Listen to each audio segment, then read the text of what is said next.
Back to the channel. In today's video, I'm going to show you guys how to edit out a green screen video in DaVinci Resolve 16.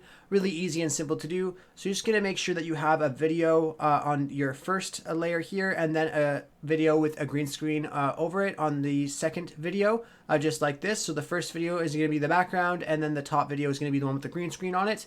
Once you have that in your timeline, you can go ahead and come where I'm at now.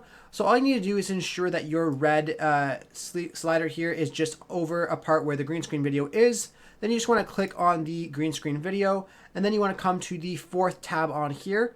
Click on that, and then it will open up this here, just like this, and then it'll be like a new media tab. Once you're in here, you just want to click on the shift and space button at the same time, and it'll open up this little tool pad right here. Once this is open, you just want to search for Ultra Keyer, just like this, and you want to click on Ultra Keyer and click on Add, and then it'll just add to your timeline here. All you need to do at this point is you want to click right beside where it says background color, this little syringe. You want to click on that and click and drag it over, and it will remove the green around the area here.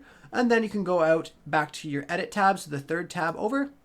And then you will notice here that the green screen has been eliminated from that picture. And then ensure that your green screen video is still clicked, and then you can go over to your right side and make sure inspector's on, and then you're able to transform the video, so you can just make it smaller by zooming in and out, just like this, as well as moving the position over with your coordinates, your Y and X coordinates, just like this, and then you're able to move it wherever you would like on your video.